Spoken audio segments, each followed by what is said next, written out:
Screen aja ya.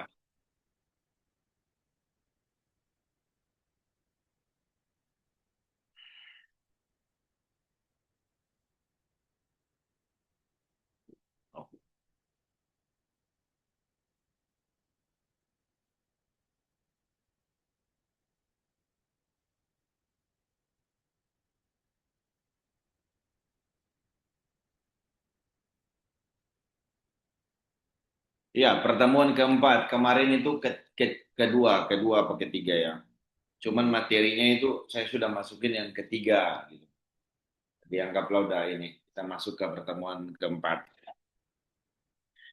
Kepemimpinan transformasional dan karakter pemimpin Kristen, mata kuliah kepemimpinan Kristen, program Magister Teologi. Tujuan pembelajaran ini, setelah mengikuti perkuliahan ini, mahasiswa diharapkan mampu satu, memahami konsep kepemimpinan transformasional dalam perspektif Kristen. Yang kedua, menjelaskan hubungan antara transformasi rohani dan kepemimpinan. Yang ketiga, mengurai pentingnya karakter dalam kepemimpinan Kristen. Yang keempat, mengintegrasikan teori kepemimpinan modern dengan nilai-nilai Alkitabiah. Lima, menerapkan prinsip kepemimpinan transformasional dalam pelayanan dan kehidupan sehari-hari. Pengertian kepemimpinan transformasional. Kepemimpinan transformasional adalah model kepemimpinan yang berfokus pada perubahan. Namanya juga transform, transform, trans, trans, perubahan. Form itu bentuk. Ya, perubahan hidup, peningkatan moral serta pengembangan potensi pengikut menuju tingkat yang lebih tinggi. Ya, jadi orientasinya pada perubahan hidup, peningkatan moral, serta pengembangan potensi pengikut menuju tingkat yang lebih tinggi. Jadi kalau Bapak Ibu uh, jadi pendeta, jadi gembala, lantas ada jemaat yang sudah 20 tahun diajak berdoa saja, suruh doa makan aja dia tidak mau, tandanya Bapak Ibu tidak berhasil itu. Doa makan ini nggak bisa, itu bukan bagian saya. Oh berarti tidak berhasil dia. Dia bisa baca, dia bisa kuliah, dia sarjana, ataupun dia lulus SMA. Masa berdoa saja tidak bisa? Bukan persoalan bahagian dia, talenta dia, atau bukan, bukan. Tapi bicara soal dia ternyata tidak bertumbuh. Gitu. Kepemimpinan transformasional adalah kepemimpinan yang berorientasi pada perubahan, ya, perubahan hidup. Ya, bentar.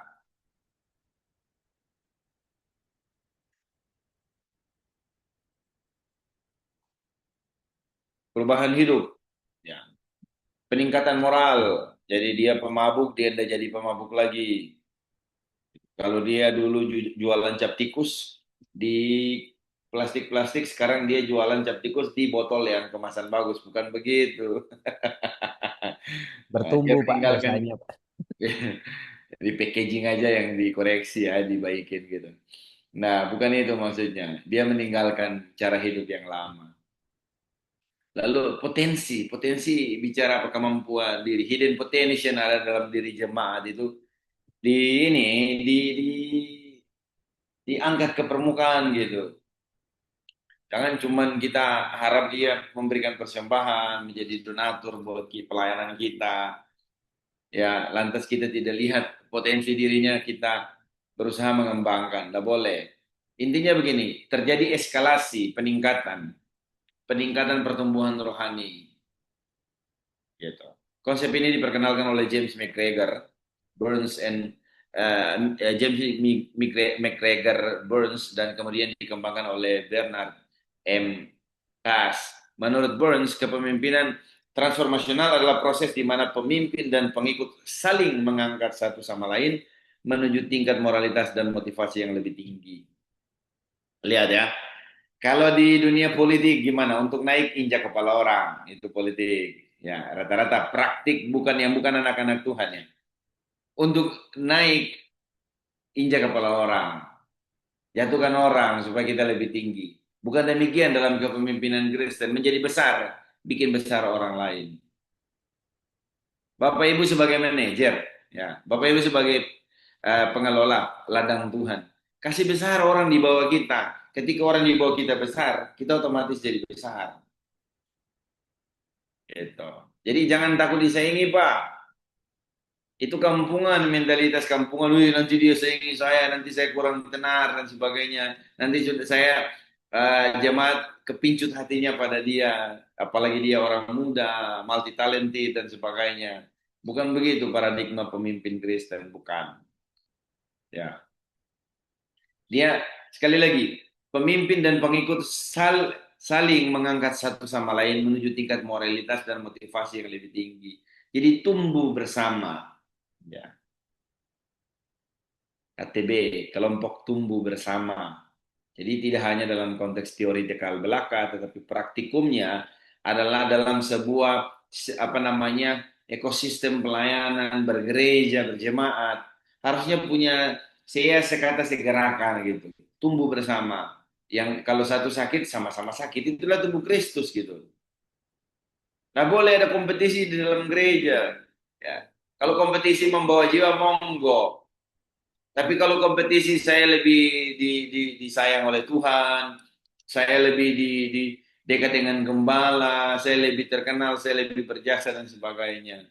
Berarti harus belajar lagi dengan apa itu fungsi kelingking, fungsi ibu jari telunjuk, fungsi bulu-bulu tangan ini yang nampak tidak berguna, padahal sangat berguna.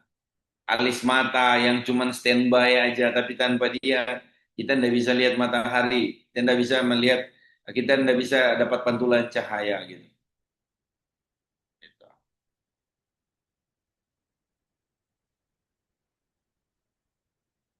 Ada mahasiswa baru kah di sini yang belum berkenalan?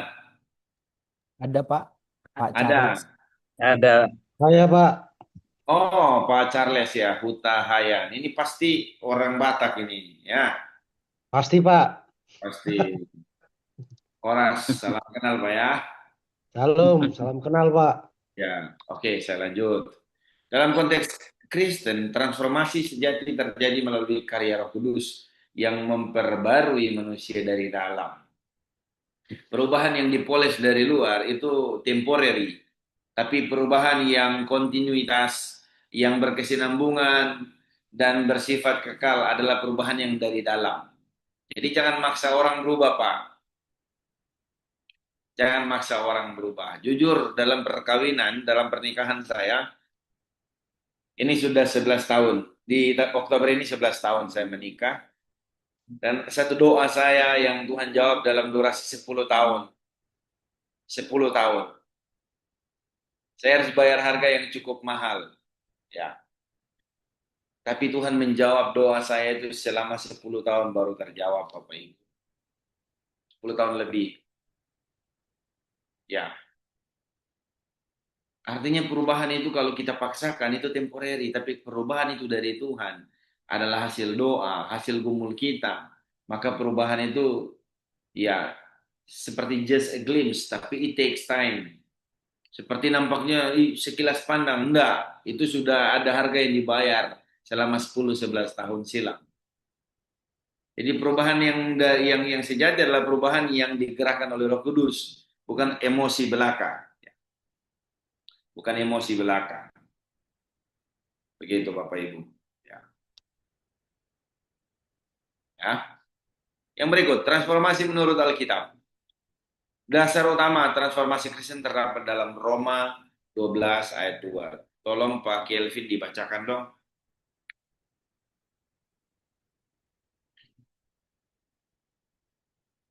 Ya, Roma 12 ayat 2 ya Pak.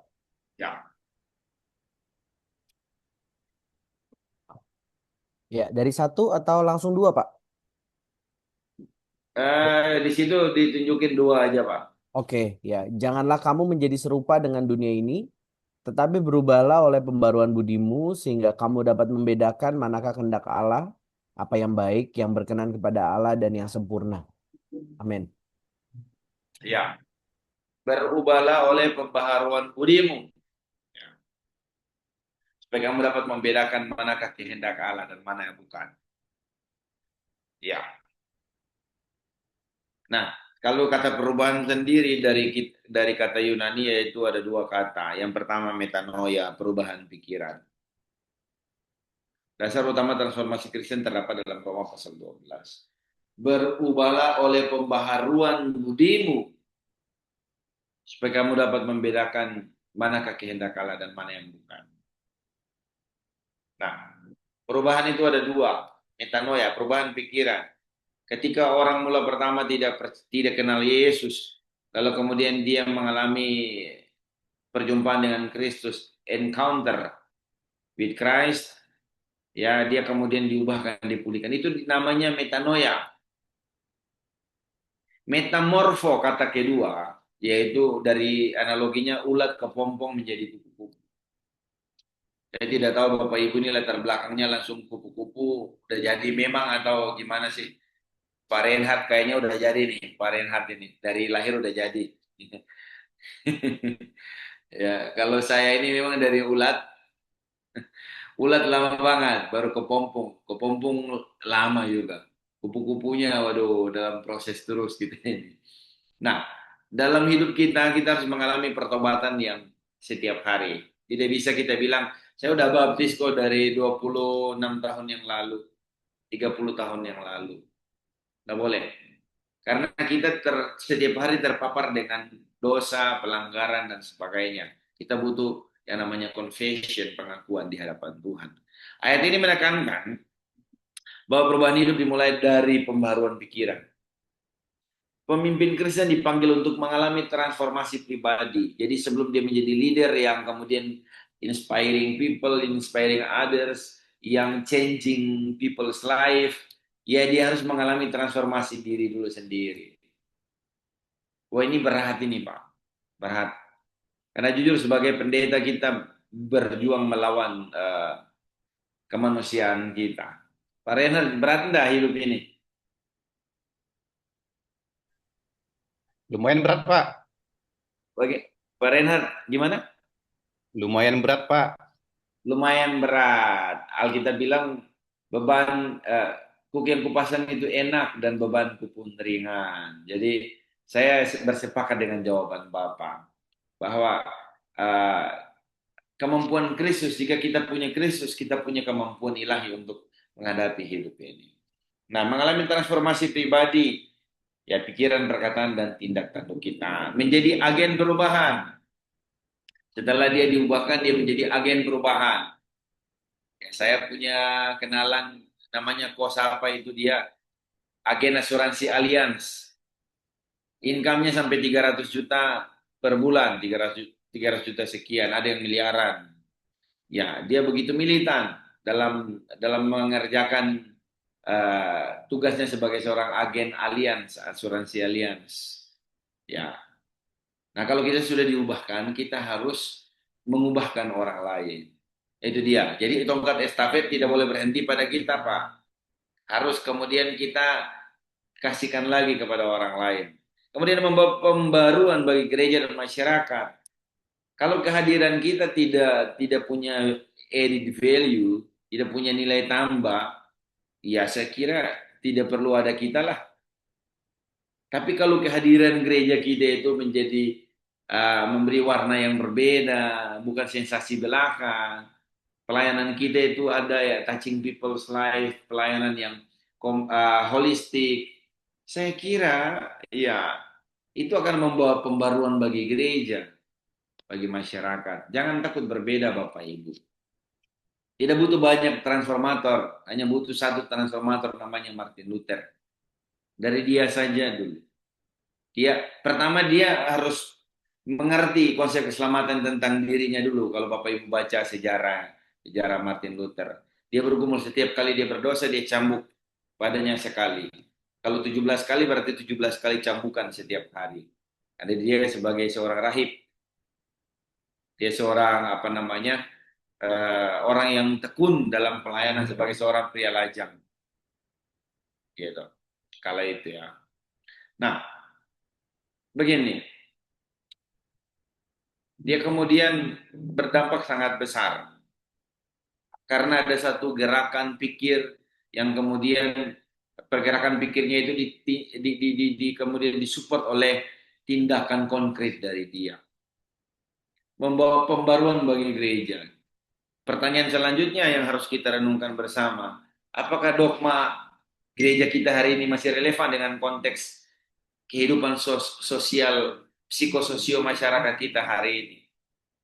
Apakah masyarakat modern, jemaat modern kita harus kembali kepada tradisi mula-mula, kepada dogma atau doktrin yang kaku, atau doktrin yang kaku ini kemudian kita kemas menjadi jawaban bagi kehidupan hari ini? Ya, dalam undang-undang, kalau dalam konteks undang-undang bisa berubah. Hari ini kita sudah punya Undang-Undang Nomor 1 Tahun 2023 tentang KUHP nasional yang menghapus sebagian besar peninggalan kolonial Belanda. KUHP tahun tahun 1981 begitu. Tapi yang namanya firman Tuhan tidak berubah. Yang berubah harus kita. Tidak boleh kemudian kita mengubah ayat-ayat dan kemudian harus menyesuaikan dengan konteks kekinian semau gue, tidak boleh. Tapi pertanyaannya, apakah masih relevan firman Tuhan yang dalam konteks ini klasik ini? Ini butuh hikmah. Ya, jadi kemudian kepemimpinan Kristen itu bicara tentang bagaimana kehadirannya mengubah masyarakat. Kalau kehadiran kita justru menjadi syak buat jemaat dan masyarakat, saya kira tidak cocok kita jadi pemimpin. Saya bilang sama teman saya tadi, saya bercanda, kamu ngomong sama dia, lagi ngomong sama bupati masa depan ini, saya candain dia. Waktu cetak keran bunga, kamu lagi ngomong sama bupati masa depan. Lalu dia bilang begini, saya juga akan calon bupati ke depan. Saya bilang, kamu tidak cocok, kamu jadi donatur saya saja. Lalu dia bilang, wah saya sudah punya uang hari ini. Ya, saya bilang whatever lah, tapi kayaknya kamu tidak cocok jadi pemimpin. Saya bercanda sama dia. Nah, kelihatan kok kalau kita jadi pemimpin yang touching people's life, yang changing life gitu. Kelihatan hari ini. Gagasan kita berbeda. Kita tidak tunduk pada mayoritas. Kita walaupun independen, mandiri, kita akan berusaha menuangkan gagasan kita. Bapak Ibu mengatakan Bapak Ibu orang baik, pemimpin, tapi malu menyampaikan gagasan terbaiknya di jemaat, di Facebook, takut di ini cari aman gitu, takut dikritisi, ya bukan pemimpin. Pemimpin yang anti kritik atau takut dikritisi bukan pemimpin. Dia follower karena dia mau jadi sinterklas, dia mau disenangi semua orang, nggak boleh begitu. Bahkan Tuhan itu prototipe atau tipe pemimpin yang superhero yang hebat, the best ever.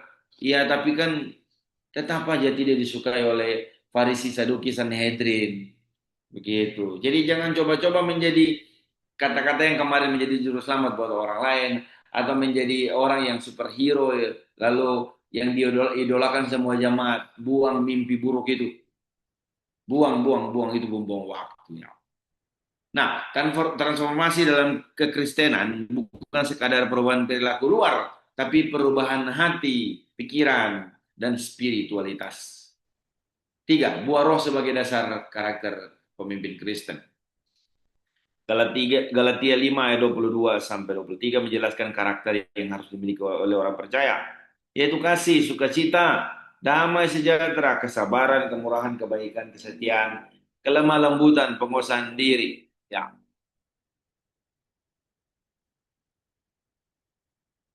Oke. Buah roh merupakan fondasi karakter pemimpin Kristen. Pak, saya bagaimana apakah kalau kasih itu kita tidak boleh marah-marah. Tegas boleh, marah-marah harus difilter. Marah pada momen yang tepat. Ya. Jangan pula karena kita anggap semua yang lembut itu kasih, ya kita mengabaikan teguran. Ingat Imam Eli. Imam Eli Bapak Ibu pasti hafal ya, yang gendut orangnya itu, yang mati lehernya patah. Ya. Dua anaknya namanya siapa Pak Renhard?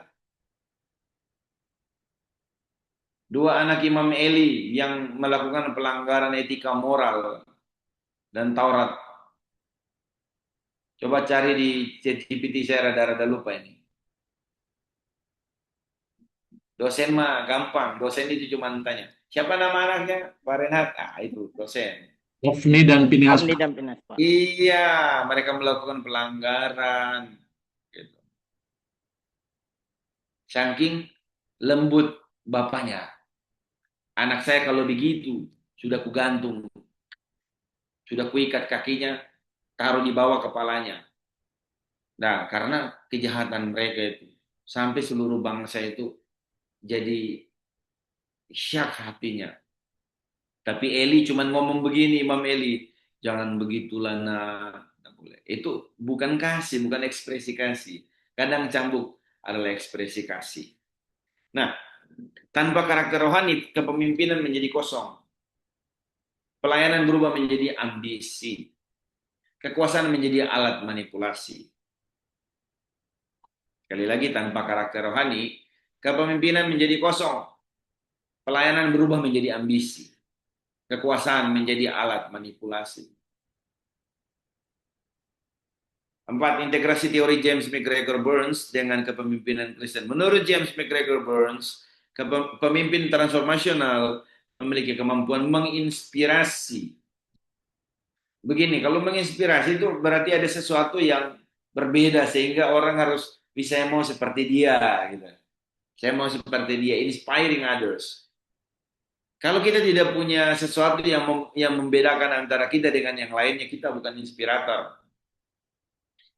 Ya, bisa jadi kita karburator. Ya, atau kita provokator. Nggak ada bedanya kok dengan yang lain gitu.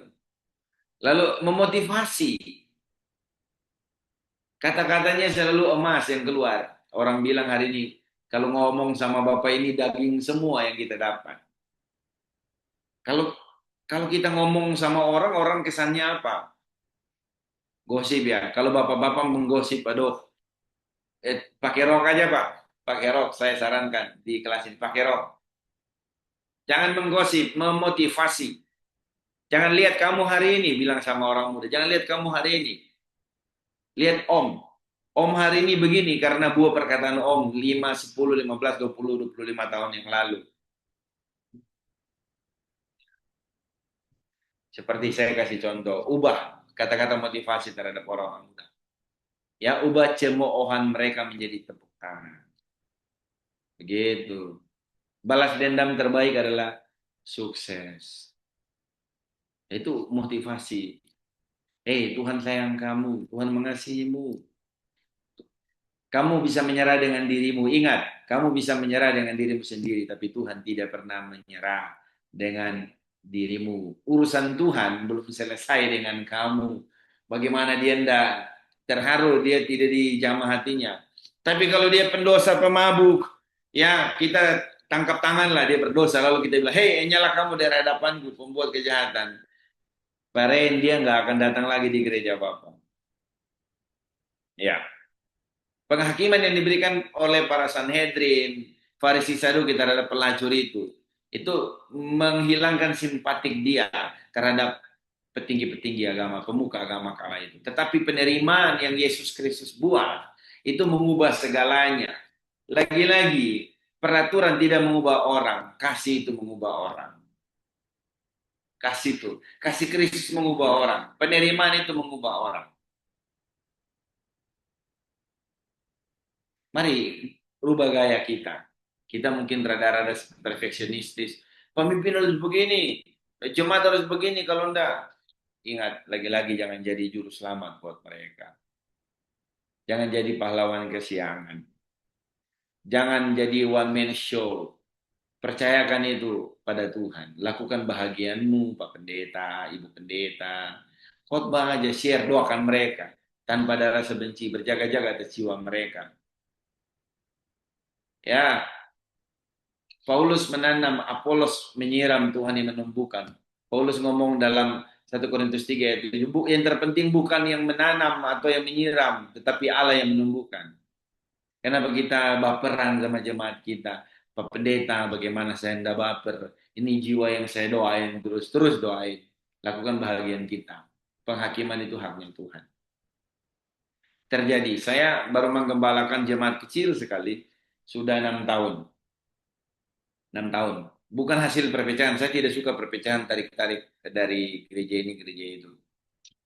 Lalu saya mengalami yang namanya adjustment, di mana saya seorang yang belum jadi gembala tadinya, lalu adjustment, penyesuaian untuk menjadi gembala. Saya rada-rada perfeksionis karena saya orang musik, perfeksionis, maunya begini-begini gerakan cepat, selesai. Saya pakai standar itu dan saya stres sendiri. Ketika saya keras, ada yang lari. Kemudian saya rubah pola saya. Tidak usah menghakimi mereka, lakukan tugasmu. Kurang-kurang mereka, biarlah Tuhan yang berurusan. Kau lakukan bagian kau saja, Tom. Dan puji Tuhan, ya, mereka berikan testimoni bahwa ya, mereka merasa diterima di gereja ini. Ya, saya kira lagi-lagi penghakiman tidak mengubahkan. Penghakiman itu justru membuat keretakan. Oh, Pak Pendeta, berarti kita nggak usah tegur-tegur dosa. Ada hikmat Tuhan. Emang Tuhan Yesus ketika dia menerima orang si pelacur itu, dia tidak negur, dia tegur kok. Dengan cara apa? Menerima dia dengan kasih. Dia langsung mengerti. Ya, kemudian membangun moral, mengubah pengikut menjadi lebih baik. Ya, jangan sampai mereka tadi saya bilang sudah 20 tahun tidak tahu berdoa. Di jemaat kami, jemaat kecil kami, semua harus sharing firman. Kebetulan karena saya seorang akademisi, ya jemaat kami itu mahasiswa rata-rata. Mahasiswa saya. Dan kemudian kita kasih kesempatan mereka. Jangan dulu kita langsung cut, kayaknya dia tidak mampu. Kasih dia ruang, kasih dia kesempatan. Kalau dia tidak memenuhi standar kita, mungkin ada cara lain kita eskalasi kemampuannya. Ada cara lain. Mengubah pengikut menjadi lebih baik. Konsep ini sangat relevan dengan kepemimpinan Yesus. Yesus mengubah kehidupan murid-murid. Kalau kita di posisi Tuhan Yesus, mungkin kita merasa gagal ya. Kok enggak ada satu orang murid yang bertahan. Semua meninggalkan saya ya. Petrus yang secara impresif ya mengatakan walaupun mereka meninggalkan engkau, aku tidak akan meninggalkan engkau. Itu pun dibantah oleh Tuhan Yesus dan faktanya benar-benar terjadi. Tidak ada yang bersama-sama dengan Tuhan Yesus. Pertanyaannya, apakah Tuhan Yesus gagal? Halo? Apakah Tuhan Yesus gagal selama 3,5 tahun? Bukan Tuhan Yesus yang gagal. Hari ini kalau Bapak Ibu belum mengubah jemaat dari 17 kakak menjadi 1000 kakak atau 100 kakak, bukan Bapak Ibu yang gagal. Saya kasih tahu definisi gagal dan berhasil. Dalam satu testimoni Jim Yost, saya sudah jumpa dengan misionaris ini. Misionaris orang Amerika datang di tahun 70-an di Papua, di suku Dani. Dia melayani, dia sakit malaria dari Amerika. Pulang lagi Amerika, berobat lagi ke sana, ulang-ulang selama 3 tahun tidak ada jiwa-jiwa yang dikirim Tuhan, tidak ada yang bertobat. Lalu dia berdoa, Tuhan saya capek, tidak ada jiwa yang percaya padamu. Lalu satu ketika terjadi peristiwa yang spektakuler, seorang anak waktu mandi-mandi di sungai dia tenggelam, lalu semua sudah nangis, kepala adat sudah kumpul dan menyatakan dia sudah mati. Lalu Jim Yost berdoa sekali lagi, Tuhan, tolong nyatakan kuasamu. Dan terjadilah. Anak ini kemudian diselamatkan Tuhan. Hari itu juga Bapak Ibu, satu suku itu bertobat. Satu suku Dani bertobat. Orangnya masih hidup. Bapak Jim Yost sudah jumpa dengan saya tahun 2004 di kota Tobelo. Ada di YouTube testimoninya. Kadang kita ingin mengubah orang dan kita rasa Tuhan, saya hopeless. Kita ingin waktu Tuhan itu seolah waktu kita. No, waktu Tuhan itu waktu yang terbaik. Kita runutnya dari Kronos, tapi dia dari Kairos. Kairosnya Tuhan itu beda. Jim Yost sudah hopeless. Tuhan, saya pulang aja, saya gagal. Tapi bagi Tuhan, itu bukan gagal. Bapak Ibu, pernyataan dari kepala suku bilang begini, kami sudah mengamati. Beberapa tahun terakhir kami sudah mengamati.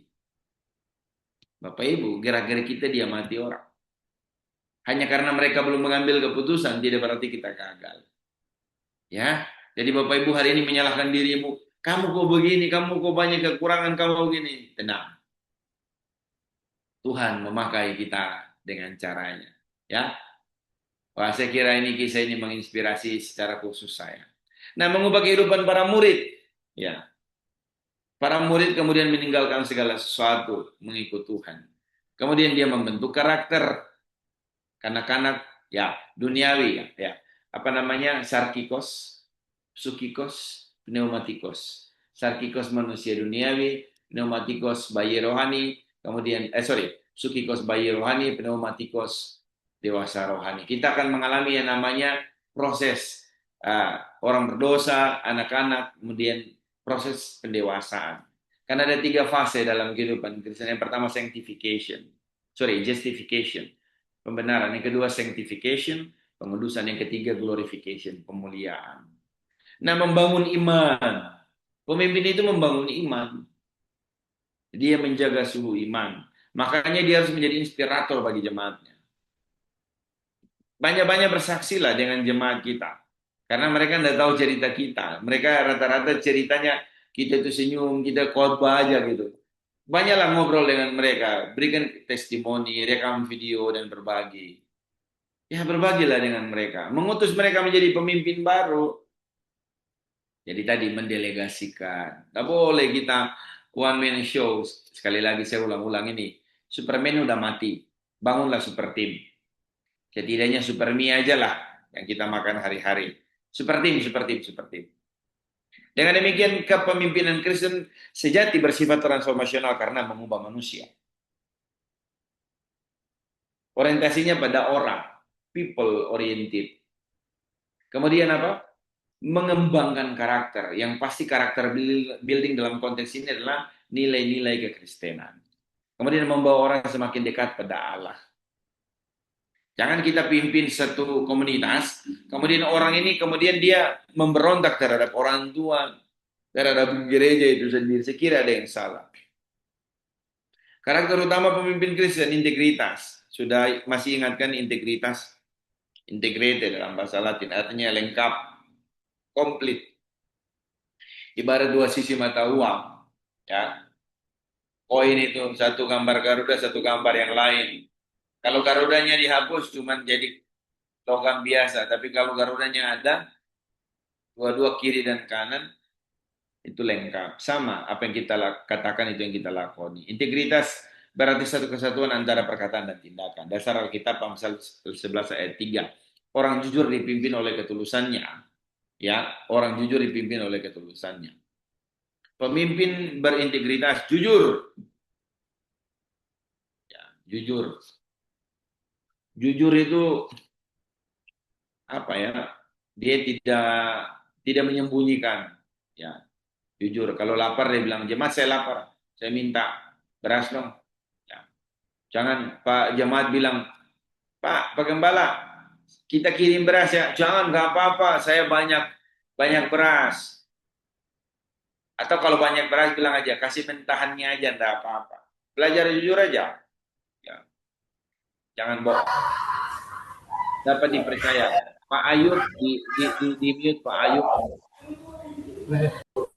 Ya, terima kasih Pak Ayub Sababalat. Pak Ayub baru open camp langsung suaranya menggelegar memang orang. Makanya ini marga hebat ini menurut saya. Ya. Dari mana Pak Ayub? Dari Banggai. Pak Ayub sudah hidup. Dari Mentawai, Pak. Mentawai. Oke, baik. Salam kenal Pak. Iya, Pak. Iya, jujur dapat dipercaya. Jangan dia pegang duitnya hilang semua. Nggak boleh. Dapat dipercaya kalau dia gembalakan seperti itu ya, multiplikasi talenta atau apa yang sudah Tuhan percayakan kepada kita. Dapat dipercaya. Konsisten, terus-menerus konsisten. Tidak munafik. Ya, munafik itu akronim dari muka Nabi pikiran kotor, kata orang dulu-dulu. Ya. Bapak Ibu, itu cuma akronim orang. Ya. Akronim yang dicocoklogikan oleh para pendahulu kita.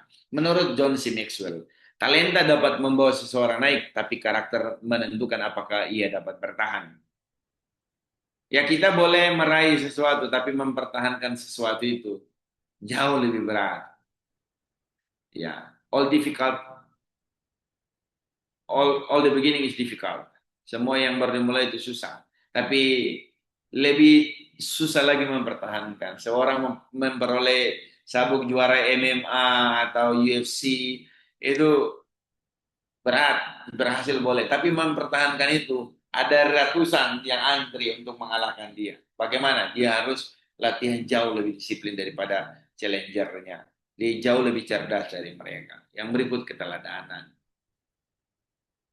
Ya, pemimpin harus menjadi teladan hidup 1 Timotius 4 ayat 12. Jadilah teladan bagi orang percaya dalam perkataan. Perkataannya adalah perkataan yang membangun, perkataan yang motivated, perkataan yang touching people's life. Perilakunya menampakkan buah-buah kehidupan gitu. Kesucian hidup, menjaga jubahnya, pelayanannya. Lalu imannya kepada Kristus, buah imannya. Jangan jemaat dikit-dikit ada pergumulan pasang status, pendeta ada pergumulan pasang status. Saya ada teman saya, saya bilang kamu ini bikin status yang galau-galau terus. Aku yakin statusnya begini, aku yakin Tuhan Jehovah Jireh. Saya bilang ini, saya bercanda karena kita orang kurang ajar kau ya. Kau itu nimpulin jemaat kau itu. Saya, kalau kau dalam pergumulan berdoa sama Tuhan, jangan naikin status supaya dilihatin jemaat kau. Saya bercanda sama dia. Ya, Anda boleh berdoa di Facebook. Kasih tahu aja kalau misalnya begini, puji Tuhan, aku terima kasih Tuhan Yesus, saya sudah sampai di Jakarta. Maksud, emang Tuhan punya akun FB? Ayo, Bu Mary, adakah akun FB-nya Tuhan Yesus? Bu Denny, ada akun FB-nya Tuhan Yesus? Tidak ada. Maksudnya apa sih?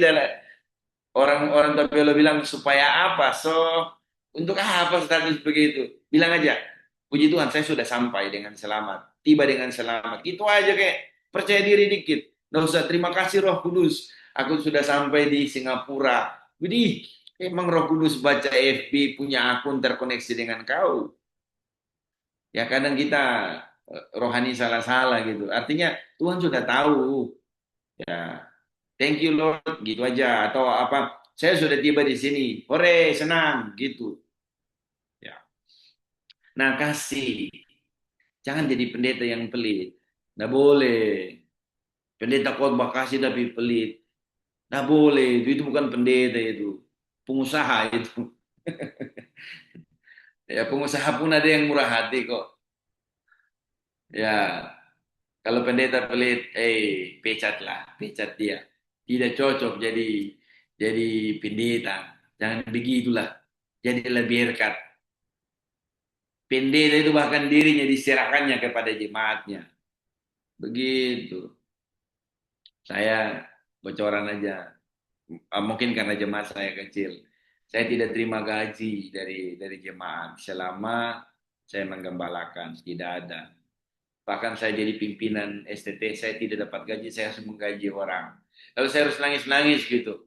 Pak Reinhardt, Pak Reinhardt langsung dijama. Ntar Pak Reinhardt minta, Pak Tom minta nomor WA, ada berkat dikit begitu. Saya sharing dengan motivasi begitu tuh. Nah boleh begitu. Ya, Tuhan memelihara hidup saya. Tuhan memberkati hidup saya. Sudah cukup. Ya, kalau saya hari ini dapat, saya harus diberkati itu karena keringat saya. Tapi saya mendengar testimoni pendeta yang begini. Dia dikasih mobil sama orang tadi kenal. Dia dikasih mobil, dikasih rumah dan sebagainya. Abang saya dijanjikan rumah itu 1,5 miliar atau 2 miliar. Abang saya bilang kamu hebat, kamu orang Lewi full timer di sana. Puji Tuhan. Istri saya ngomong sama saya, kok kita tidak pernah dapat berkat yang begitu karena Tuhan memberkati saya bilang. Dengan apa? Saya ini sudah masuk di tanah Kanan.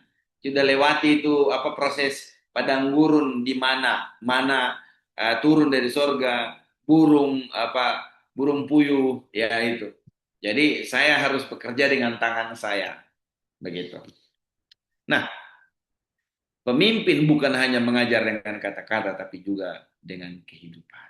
Hidup bersama dengan mereka. Jangan terlalu elit lah. Ya, pemimpin naik Alphard, jemaat naik sepeda atau naik kaki mereka sendiri. Tidak boleh. Alphard kalau dikasih sama orang boleh, tapi kalau maksa cicil 25 juta per bulan, saya kira waduh itu sudah bukan kehendak Tuhan, tapi kedagingan. Yang selanjutnya adalah konsistensi. Konsistensi berarti tetap setia dalam prinsip dan nilai. Ya, pemimpin Kristen harus tetap benar dalam tekanan bekerja. Kalau saya hire orang, karena saya punya kantor hukum sendiri, ini saya di kantor hukum saya ini, saya hire staff saya bilang sama dia dalam brosur itu diwawancara juga oleh HRD dari Jakarta, harus siap bekerja di bawah tekanan. Nah, bukan hanya pekerja umum, pendeta pun siap bekerja di bawah tekanan, diancam, di tekanan ekonomi, masih mau pelayanan enggak? Berantem sama pasangan, masih enggak mau pimpin ibadah? Jangan berantem sama pasangan, cekcok, sudah tinggalin pelayanan, enggak boleh. Kemudian tetap rendah hati dalam keberhasilan. Kalau sudah sukses, jangan bilang ini karena aku ini kehebatanku. Tidak boleh, kemuliaan hanya bagi Tuhan Yesus saja. Nah, kita ada hari ini bukan karena keberuntungan, tapi penyertaan Tuhan. Ya, tetap setia dalam penderitaan. Setia dalam penderitaan. Saya paling senang dengan pendeta-pendeta GPDI di kampung-kampung. Pendeta-pendeta ini yang murni-murni mereka. Tapi saya lihat di sini juga murni-murni kok. Pak Reinhard murni pelayanannya nampak dari wajah. Pak Yunus, Ibu Mary, Pak Gideon, wow murni. Tidak ada yang tidak murni di kelas ini. Foto-foto mereka juga murni kelihatan ini. Ya, pelayanannya murni. Ibu Maria juga murni. Ya, semua. Ya, artinya yang tahu hanya Tuhan Yesus. Saya tidak boleh mengambil porsinya Tuhan. Iya, konsisten menunjukkan kedewasaan rohani. Kemudian 6, tantangan kepemimpinan masa kini. Krisis karakter. Banyak pemimpin memiliki kemauan tinggi tetapi gagal secara moral. Contoh korupsi, uang gereja pula, uang persembahan pula. Ini orang ini tidak kreatif sekali. Ya, tidak kreatif. Lebih baik kau minta sama jemaat daripada kau pakai uang jemaat. Kalau sudah terdesak minta sama jemaat. Jemaat, saya lapar. Tolong saya, belikan saya beras. Apa adanya, karena kalau jemaat melihat pelayanan kita dengan tulus, mereka akan merasa bersalah. Oh, pendeta kita masih lapar. Aduh, kami berdosa. 3 minggu kemudian ada 8 kontainer parkir di depan rumah Bapak Ibu. Beras semua isinya. Ya, maksudnya apa ini Tuhan? Ya, Bapak Ibu jadi jualan distributor beras. Tuhan memberkati gitu. Nah, lalu manipulasi. Tidak boleh manipulatif. Begini, bilang begini, padahal maksudnya ini lain gitu. Trik dan intriknya ada. Lalu penyalahgunaan kewenangan atau kuasa sebagai pendeta. Nah, kemudian challenge yang bagi kita hari ini adalah budaya popularitas. Ada pendeta yang dia live bukan untuk Yesus Kristus dikenal, tapi namanya dikenal. Era digital sering menjadikan pencitraan lebih penting daripada integritas. Kalau Kristus lebih dikenal daripada kita lebih dikenal daripada Kristus, saya kira gagal. Saya mengutip pernyataan para pendahulu kita. Ya, menarik pada diri kita. Kalau pendeta ini yang ngomong, mereka dengar. Kalau pendeta ini yang ngomong, padahal sama-sama sungguh-sungguh dan takut Tuhan, mereka kurang dengar. Tak boleh. Itu berarti yang diidolakan adalah hamba Tuhan tertentu. Rasul Paulus menegur itu karena sempat terjadi di Korintus. Mereka mengidolakan Paulus, mengidolakan Petrus, mengidolakan Apolos. Walaupun mereka penting, yang menabur, yang menyiram, penting. Tapi Paulus bilang begini, kami bukan orang-orang penting. Yang paling penting adalah Tuhan dimuliakan. Yang penting adalah yang menumbuhkan itu. Jadi tidak boleh menarik kemuliaan pada diri kita. Nah, kepemimpinan tanpa spiritualitas sama dengan kepemimpinan menjadi kosong, pelayanan berubah menjadi pertunjukan. Kita tidak boleh menghakimi gereja-gereja yang besar. Nanti nampaknya kita syirik sama mereka, iri-iri karena jemaatnya kecil gitu. Tapi kalau orientasi hanya show off, ya hanya pertunjukan, kayak konser gitu, tanpa Kristus dimuliakan, tanpa perubahan, tanpa kuasa. Saya kira ada benarnya bicara tentang apa namanya pertunjukan. 7. Aplikasi praktis dalam pelayanan menjadi teladan hidup, membimbing jemaat bertumbuh, mengembangkan generasi baru, menginspirasi perubahan rohani, membangun pelayanan berbasis kasih. Saya kira materinya cukup sampai di sini. Silakan kalau ada yang merasa uh, mau bertanya, disilakan. Langsung angkat tangan dan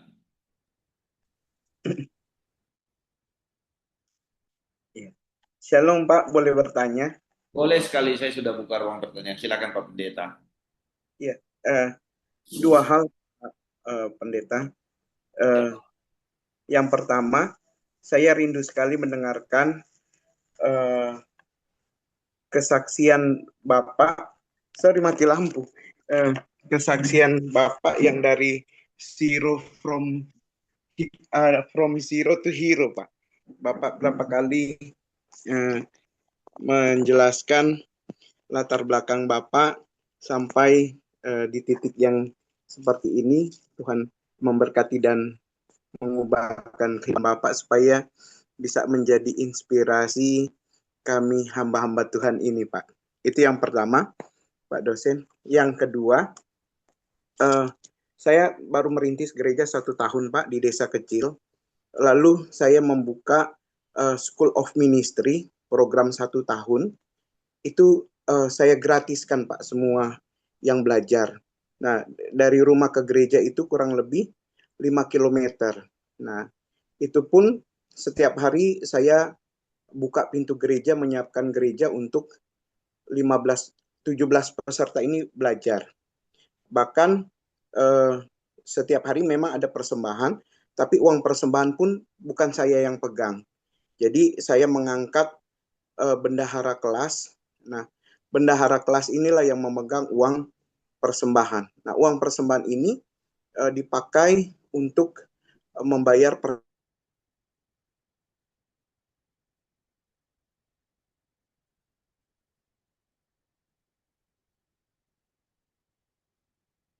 persembahan kasih pengajar. Saya mensubsidi sedikit dari kalau yang kedua ini saya berbagi pengalaman buat saya pelayanan juga berkorban seperti yang Bapak Pendeta tadi sampaikan dalam materi. Nah, yang untuk pertanyaan kedua, Pak, apakah bisa peserta SOM saya, School of Ministry, program 1 tahun ini, kalau lanjut ke STT IKAT Maluku Utara, apakah bisa melanjutkan lewat program Zoom seperti ini, Pak, untuk mereka ambil program S1, Pak. Izin, mohon petunjuk, Baik. Pak Pendeta, Tuhan memberkati. Saya tangkap poinnya, Pak Gideon. Saya jawab yang kedua, sangat bisa Pak. Yang penting mereka punya kualifikasi kompetensi pendidikan minimal SMA atau paket C. Iya. Yang pertanyaan nomor 1, ini panjang sekali, tapi saya ringkas dalam 3 menit. Bapak Ibu, saya ini orang introvert. Saya seniman vokalis dulu. Kami hidup di SMP di Ternate dulu. Lalu saya ikut lomba, menang. Ya. Secara knowledge di sekolah, baguslah juara 1, juara 2, juara 1, juara 1 gitu. SD sampai SMP. Nah kemudian rusuh. Rusuh itu 99. Saya mengalami rusuh 2 kali. Di Ternate sekali, kemudian di Tobelo. Tidak lama itu berselang. Cuman 1-2 bulan saja kita mengalami rusuh 2 kali. Lalu singkat cerita saya mengungsi di Amurang di Minahasa Selatan hari ini. Ya, saya di sana itu sudah tidak mau sekolah lagi waktu itu SMP kelas 2. Saya bilang ini Papa ini Tuhan Yesus mau datang, jadi mau kiamat ini, udah mau kiamat gitu. Jadi nggak usah sekolah, sekolah tidak penting. Tapi dibujuk sama papa saya sekolah SMP di SMP Negeri 1 Amurang. Lalu kegiatan saya adalah kasih makan babi 1 ekor aja. Waktu itu saya ingat durasinya, pulang sekolah ambil ampas tahu campur dengan konga, ya apa namanya sekam-sekam itu yang sudah digiling, lalu konsentrat kasih makan babi, bersihin kandang babi. Kegiatan yang lain adalah buang kulit pisang di kali waktu itu. Lalu eh, apa namanya potong pisang untuk bikin keripik. Lalu kita kanvas pisang. Lalu saya juga gali tanah domato, pasir apa tanah di Amurang itu keras-keras untuk gali sumur. Keras. Disewa 5.000 sehari, kadang 3.000 sehari. Jumur cengkeh, ya jumur cengkeh dikasih 5.000. Saya tambang pasir, cuci mobil dan sebagainya. Jadi pembantu rumah tangga bersihin kaca rumah, apa namanya, plafon, sebagainya, ngepel dan sebagainya. Banyak hal yang saya kerjakan. Saya lalu pulang, singkat cerita tahun 2002 saya memutuskan untuk berhenti dari sekolah saya, lalu saya pulang ke Tobelo. Di sini saya jadi tukang ojek 2022 sampai 2023. Tapi mimpi saya selalu ada, mimpi saya mimpi besar. Saya akan jadi orang besar, saya ngomong begitu. Tapi bagaimana di dunia modern hari ini hanya modal nekat, modal iman, tidak bisa. Saya harus sekolah. Akhirnya saya ikut paket C, Bapak Ibu, paket C, dan saya lulus.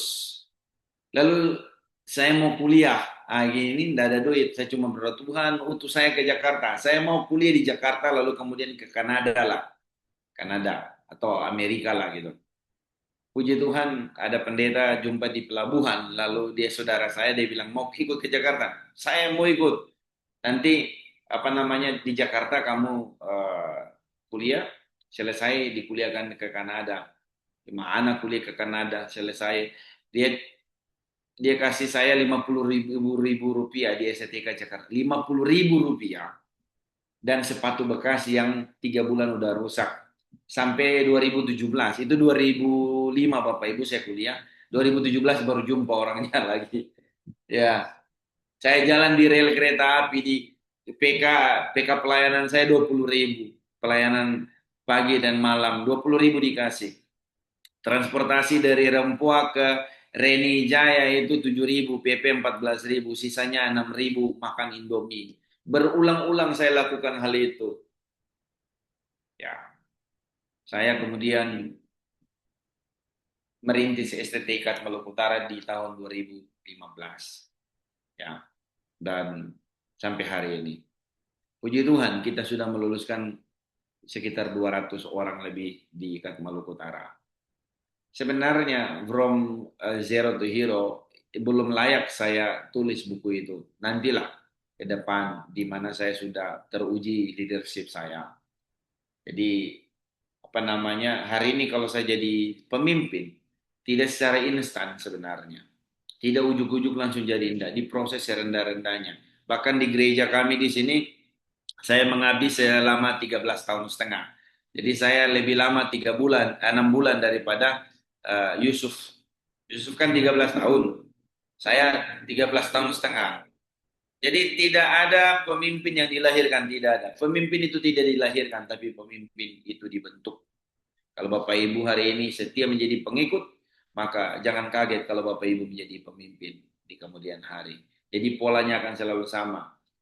Ya, pemimpin itu tidak diciptakan, tidak dilahirkan, tapi dibentuk lewat proses waktu yang panjang. Saya kira sudah cukup jawaban saya. Terima kasih Pak dosen, Tuhan memberkati. Terima kasih Pak Pendeta. Silakan Pak Reinhard. Ya, terima kasih buat Pak Tommy, buat pengajarannya dan juga cerita hidupnya sangat sangat inspiring sekali ya Pak. Tidak menyerah dan punya impian besar buat Tuhan. Nah, hari ini seperti belajar kepemimpinan transformasional, Berarti ada perubahan ya, seperti yang Bapak katakan tadi, dari metanoia, perubahan pola pikir, ke metamorfo. Ada perubahan. Saya mau tanya satu hal ya Pak. Seandainya kita punya jemaat, saya punya pengalaman juga 20 tahun yang lalu, tapi bukan di kota Lampung, di kota Medan. Ada seorang jemaat yang memang pengen mengabdi di politik, di anggota dewan. Karena saya tahu kan Bapak bergelut di bidang itu dan Bapak bisa bisa jadi teladan terang sampai pada hari ini. Tapi yang saya temukan 20 tahun yang lalu adalah orang ini akhirnya secara kerohanian mundur sekali, Pak. Akhirnya jauh daripada Tuhan. Tapi itu 20 tahun lalu, tapi saya percaya kan secara politik kan ada dinamis ya sampai pada hari ini. Seandainya Pak, mohon tipsnya Pak, seandainya ada jemaat saya nanti di gereja, dia mungkin bagus, dia melayani, tapi tiba-tiba ditawari politik, saya secara pemimpin, apa yang saya perlu perlu persiapkan Pak untuk bisa membimbing orang seperti itu supaya tidak terulang lagi kejadian yang 20 tahun yang lalu. Mohon pencerahannya Pak. Baik, terima kasih. Ini langsung ke jantung. Iya, saya pernah jadi anggota DPRD dengan jalan PAW, pergantian antara waktu, periode 2019-2024. Mimpi saya ditentang oleh banyak orang, tidak sedikit Pak.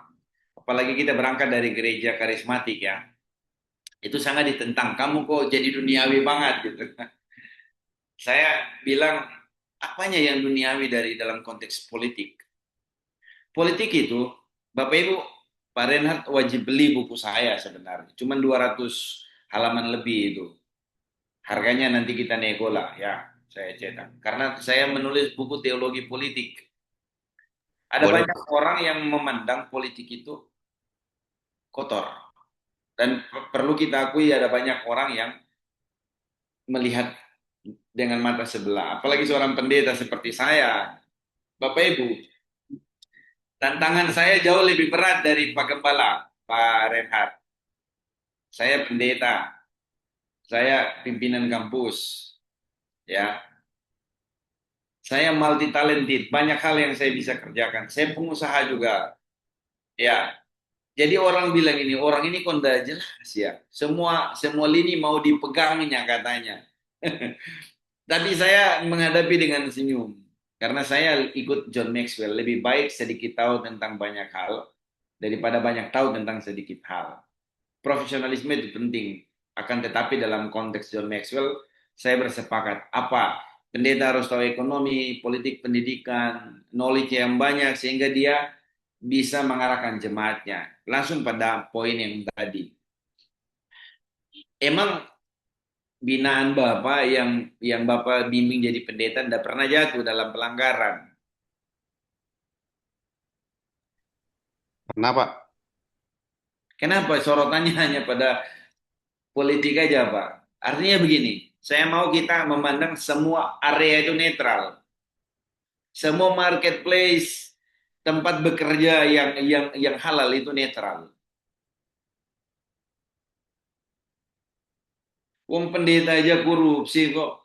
Pendeta aja apa namanya bisa jatuh dalam dosa, perzinahan dan sebagainya. Kenapa sorotan kita ke politik?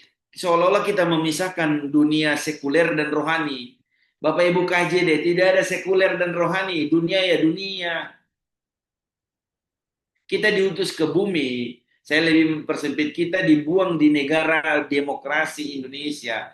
Bapak pakai KTP saja itu Bapak sudah berpolitik. Politik itu masuk pada ruang privat kita, bahkan di kamar tidur kita itu diatur oleh politik. Kan ada pasal perzinahan, nggak boleh kumpul kebo dan sebagainya. Itu di ranah sangat privat, Bapak Ibu. Artinya politik itu masuk dalam lini kehidupan kita. Bahkan statement yang lebih keras, lebih tegas lagi saya sampaikan. Dari Kejadian sampai Wahyu itu bicara politik, Bapak Ibu. Wah, ini kenapa ini dosen ngomong begini? Politik itu dari dua kata, polis dan theta. Polis itu kota, theta itu mengatur. Jadi kalau saya katakan dari kejadian sampai Wahyu adalah bicara tentang politik, itu bicara tentang manajemen, pengaturan, peraturan, penata layanan, pelaksanaan, implementasi, kerajaan, dan sebagainya dan sebagainya. Teokrasi Musa itu politik. Bagaimana Allah mengatur umatnya itu politik. Kenapa kita anti dengan politik begitu? Jadi begini, yang sesuatu yang sifatnya mengatur itu bicara politik. Bahkan di gereja Bapak Ibu pemilihan ketua sinode pakai undi atau pakai suara terbanyak, Pak Reinhardt? Oh, enggak Pak, enggak seperti itu Pak. Bapak gimana? Pemilihan ketua sinode gimana? Kita ada core group ya Pak di Indonesia, jadi mereka yang yang diskusi dan ada regenerasi, dan regenerasi itu mulai dari pemimpin-pemimpinnya akhirnya diberikan tanggung jawab lebih besar, akhirnya dipilih Pak dari pemimpin core itu Pak, ada beberapa orang. Oke, berarti ada pemilihan Pak ya? Secara umum tidak ada pemilihan Pak, jadi di raise up Ya, untuk baik. Di raise up. ya. Di raise up. Oke. Tadi Bapak bilang dipilih mana yang lebih setia, mana yang lebih layak. Betul ya? Saya nambahin itu, elaborasi. Artinya begini, di sana bicara mengatur pelayanan penata layanan. Teokrasi pun itu politik Bapak Ibu. Ada teokrasi, ada monarki, ada semi teokrasi, semi monarki. Semi teokrasi, semi monarki masuk pada hakim-hakim. Monarki sendiri adalah pada masa kerajaan mulai dari Saul sampai 13 raja-raja lain. Jadi kita memandang ya mengatur ini sebagai sesuatu yang kotor, saya kira tidak. Begini, distribusi kebijakan publik berangkat dari legislatif Bapak Ibu dan eksekutif. Setelah saya jadi advokat, setelah saya jadi anggota DPRD, kemudian jadi advokat, saya melihat butuh banyak advokat yang anak-anak Tuhan, butuh banyak legislator yang anak-anak Tuhan, jadi yang polisi anak Tuhan, pengacara anak Tuhan, jaksa anak Tuhan, hakim anak Tuhan. Masalahnya yang putra-putri terbaik kita semua jadikan orang-orang yang kerja di bisnis, padahal yang menentukan arah bangsa kita, daerah kita itu politik Bapak Ibu.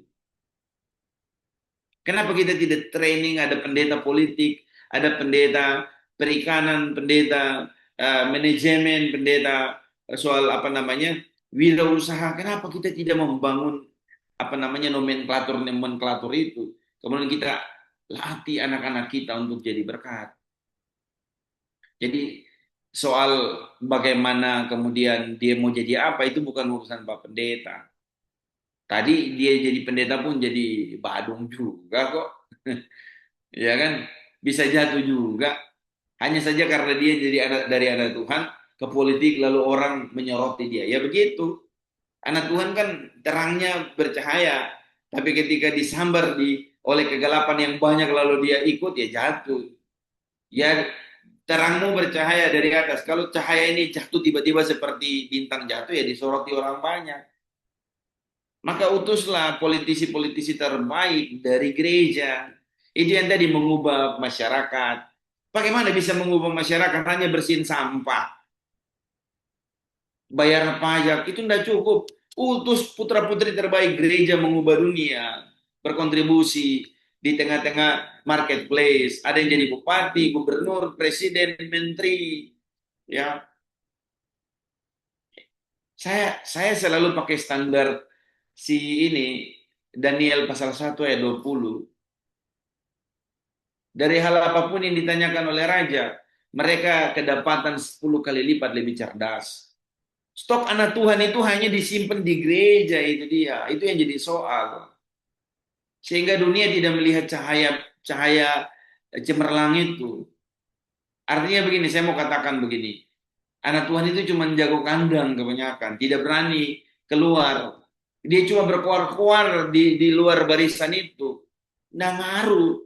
Bu Ani kalau cuma menghakimi untuk meneriakin orang-orang di dalam yang berdosa itu, di DPR, di eksekutif, Nah, cukup kita. Kita tidak mengubah apa-apa. Masuklah ke dalam sistem dan jadi pengubah-pengubah. Tuhan Yesus saja mau ubah dunia, dia datang sendiri kok. Dia bahkan dikira hantu kan, Tuhan, hantu. Ini aku. Mereka bilang, kau hantu. Ini mesti saya seminarkan ini buku saya ini. Iya, jadi Bapak menyiapkan dia leadership-nya aja. Leadership-nya aja. Karena Tuhan itu jauh lebih cerdas. Jauh lebih cerdas. Makanya kalau orang cetekin anak Tuhan, saya bilang, ayo kita adu logika dalam satu forum. Ya, saya membuktikan saya bisa. Begitu. Jadi jangan memandang dunia ini sebagai hal yang tabu, kecuali dosa ya. Pekerjaan apapun diberkati Tuhan. Pendeta bisa punya sampingan jual alat listrik, mobil, dan sebagainya, bisa. Kalau pendeta jemaatnya udah bisa support, utus orang-orang lain jadi pekerja, jadi punya sampingan elektronik dan sebagainya, komputer, IT, dokter, dan sebagainya. Masa kita memandang pelayanan itu hanya di ruangan 30 kali 50 di dalam gereja. Pelayanan itu di tengah-tengah marketplace dunia itu pelayanan. Utus orang-orang terbaik gereja. Nggak boleh sembunyi, jangan keluarin biar dia jadi full time selama-lamanya di sini. Nggak boleh. Lengkapi dia. Kau ada Mars Estetika Maluku Utara. Kau dipanggil, dilengkapi, diutus, jadi garam dan terang di sekitarmu, mendidik, mengajar, menggembalakan, dan memimpin. Jadilah wahai pemikir beriman, majulah wahai ikat Maluku Utara. Begitu, jadi berkat. Terima kasih pertanyaan Pak Renhat. Saya kira gagasan saya akhirnya bisa saya tuangkan. Karena sedikit sekali orang, coba Bapak Ibu klik di Google Scholar, buku teologi politik. Satu apa dua aja itu. Dan saya sudah baca satunya, udah nyentuh substansi. Begitu. Kenapa muncul GMKI, OKP Kristen itu? Kenapa muncul GAMKI? Kenapa muncul Partai Kristen? Karena keterpanggilan orang Kristen berkontribusi secara konkret dan aktif dan berlandaskan hukum pada politik negara kita. Bapak Ibu, nasib daerah kita, bangsa kita, kota kita ada pada tangan anak-anak Tuhan. Maka disertasi saya rujukannya 1 Samuel Yeremia pasal 29 ayat 7. Usahakanlah kesejahteraan kota kemana kamu buang, dan berdoalah bagi kesejahteraan kota itu, sebab kesejahteraan kota itu adalah kesejahteraan kamu juga. Kadang kita cuma fokus doa kesejahteraan kota. Kerjakan yang kau doakan dan doakan yang kau kerjakan. Itu dia, supaya komplit. Saya kira demikian. Mohon maaf ini saya menggebu-gebu untuk poin ini Pak, karena saya di-challenge orang banyak dan tidak ada satupun yang membuktikan politik itu dosa. Dan saya membuktikan kontribusi saya walaupun tidak lama di DPRD, saya punya gagasan, saya punya nilai. Dan setelah sepeninggal saya dari sana mereka bilang, Pak, kenapa Bapak sudah berhenti? Nah, saya tidak nyalon lagi, saya cuma menghabiskan periodenya. Berikut saya maju lagi. Pak Renhat nanya cita-cita saya jadi apa? Saya ingin jadi Bupati Kabupaten Halmahera Utara. Amin, Pak. Didoakan. Amin. Ya, anak Tuhan punya mimpi besar. Loh, kamu kok begini? Tidak ada urusan. Orang justru cibiran orang itu akan menjadi apa ya? Bagi saya itu seperti batu bara yang kemudian lebih memanaskan sehingga kecepatan saya lebih tinggi. Terima kasih Pak Renhat. Lanjut ke Pak Joni. Saya respon dulu, Pak. Boleh, Pak? Oh, boleh Pak. Ya, terima kasih ya, Pak. Tadi saya bertanya supaya saya diperlengkapi ya, Pak. Siap. Karena 20 tahun yang lalu kan saya tidak banyak punya pemahaman ya, Pak. Jadi tidak banyak juga sumbangsi untuk bisa membantu ya, Pak. Jadi makanya saya tahu kan Bapak bisa melewatin itu dan bisa menjadi pengaruh di area itu. Dan saya mau diperlengkapi karena suatu saat mungkin ada lagi seperti itu nanti Pak Jemaat ya. Ya, Jadi ya thank you Pak udah diperlengkapi. sama-sama. Makasih Pak. Oke. Ya, terima kasih buat Pak Tommy untuk pengajaran tentang kepemimpinan yang transformasional. Ya, dan saya sih merasa bahwa ini sangat membantu saya juga di dalam melihat hal apa saja yang saya perlu perlengkapi sebagai pemimpin gereja kecil di Sidoarjo. Thank you juga untuk Bapak tadi sharing tentang hidup Bapak ya, tentang pengalaman ya. Menyinggung tentang apa yang Pak Rehnat sampaikan tadi, saya juga kepikir Pak, seharusnya sebagai seorang Kristen yang sungguh-sungguh ya sebaiknya jangan terlibat di dalam politik gitu Pak. Saya kepikir begitu. Tapi ya saya dibantu untuk mengerti setelah Bapak jelaskan tadi. Ya, tapi ada pertanyaan nih Pak. Ya. Nah, kalau kita melihat di tokoh-tokoh Alkitab ya, Perjanjian Lama ya misalnya Daud ya punya anak Amnon yang juga ya hidupnya tidak sesuai dengan apa yang Tuhan inginkan. Samuel yang dibesarkan oleh Imam Eli dari kecil, tapi juga anaknya juga 2 orang juga akhirnya hidupnya tidak sesuai dengan harapan Tuhan. Dan banyak tokoh lain ya yang saya lihat bahkan Salomo dan yang lain juga kegagalan mereka dalam membesarkan anak-anak mereka atau keluarga mereka.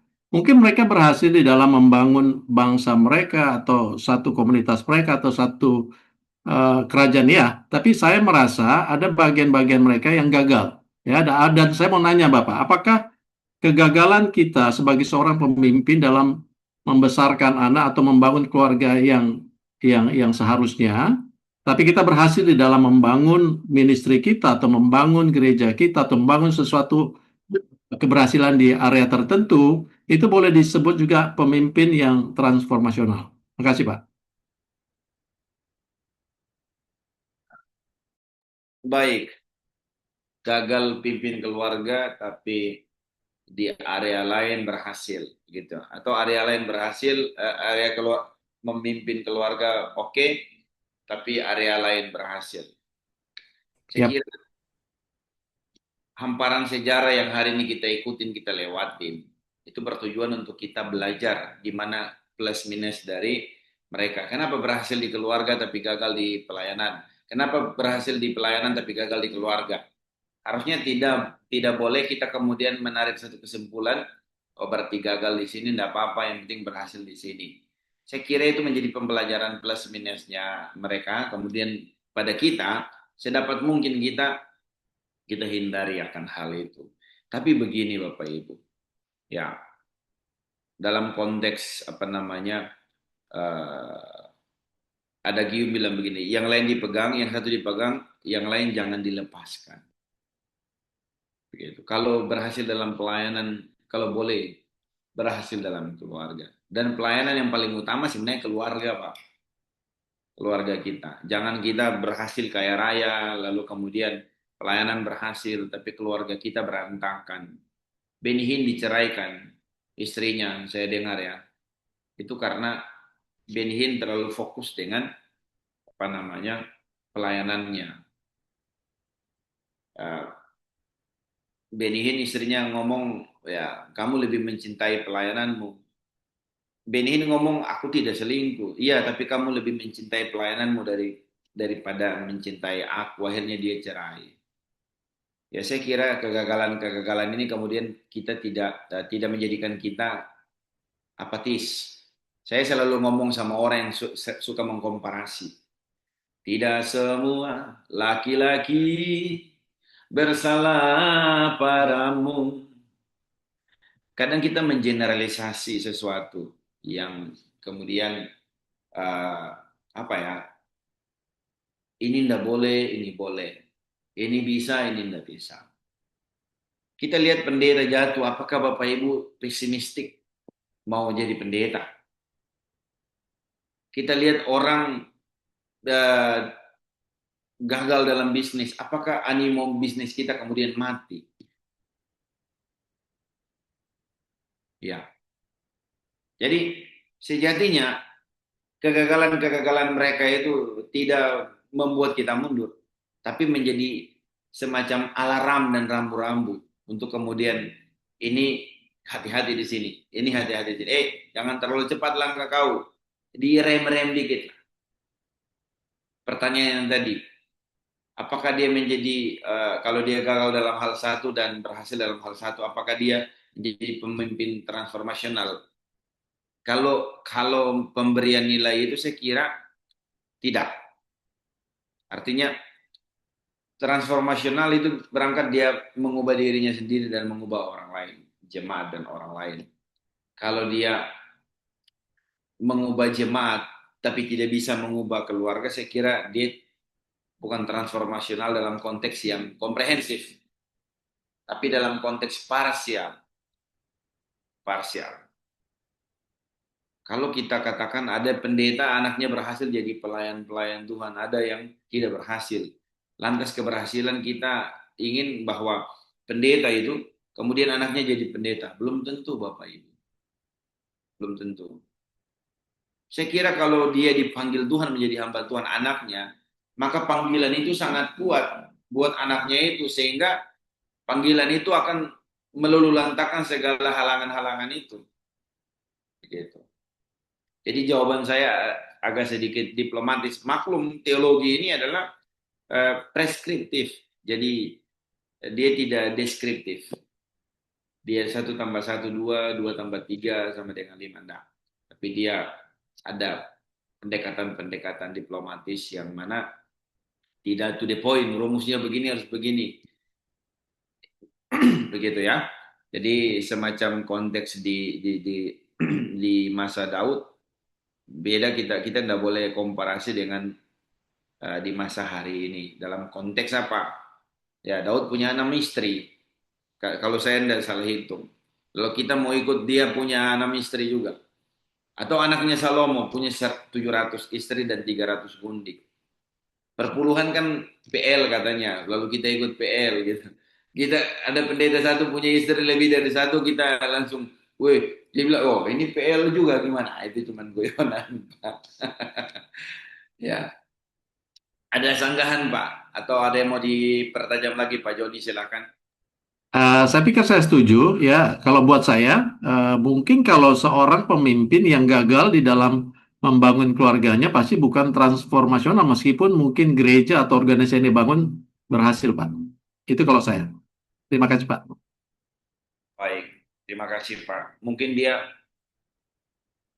pemimpin yang membuat sejarah.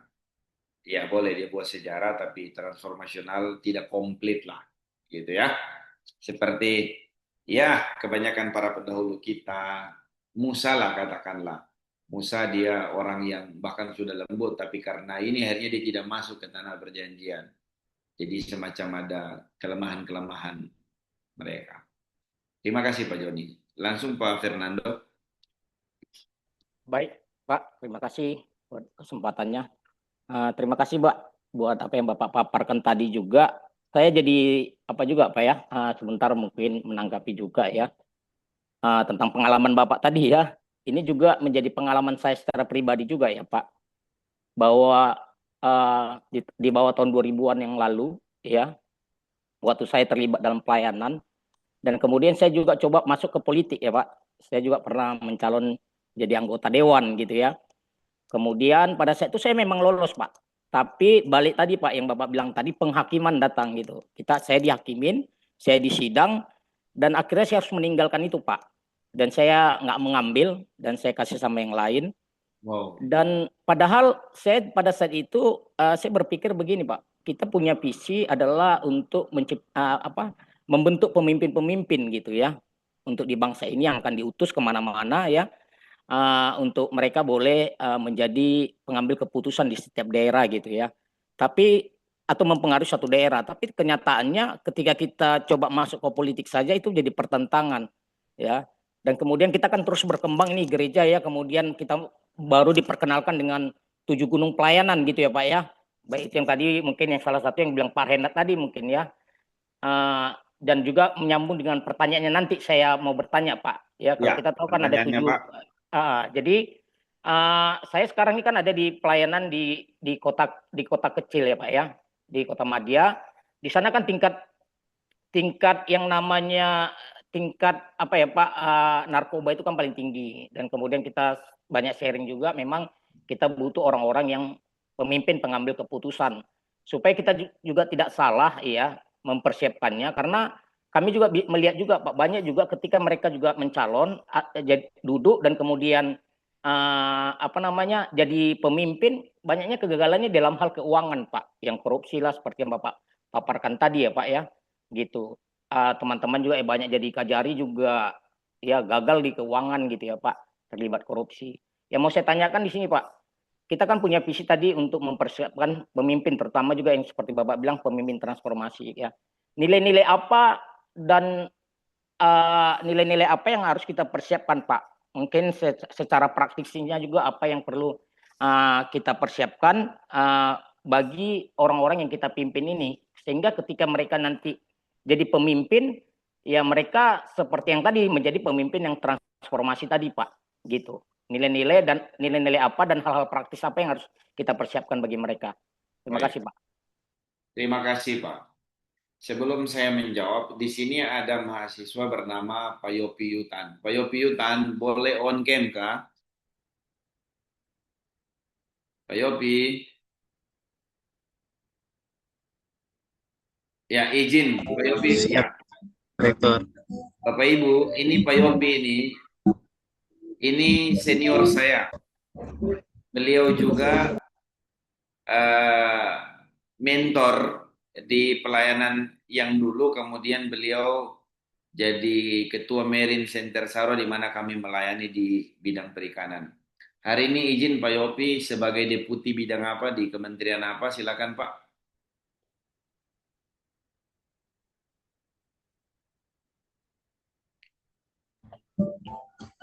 Ya, terima kasih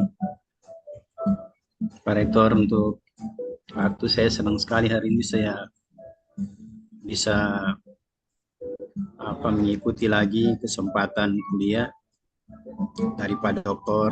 Tommy. Ya, sungguh luar biasa ya pekerjaan Tuhan.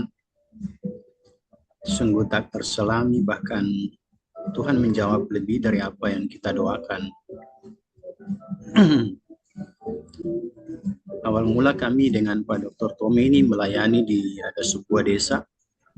Kami membuka satu pusat pelatihan mandiri di bidang perikanan. Sasaran kami cuma satu, untuk mendidik orang-orang desa untuk mempersiapkan mereka menjadi pemimpin-pemimpin masa depan yang punya karakter yang sungguh-sungguh takut Tuhan. Di desa itu orang tuanya suka bom ikan, dan kami merekrut orang-orang muda di situ supaya menjadi pemimpin minimal di dalam rumah mereka, mengubahkan orang tua mereka supaya tidak merusak laut yang adalah ciptaan Tuhan. Puji Tuhan, setelah kami masuk di sana 3 tahun, tidak ada lagi bom di situ, dan kami mendapat apresiasi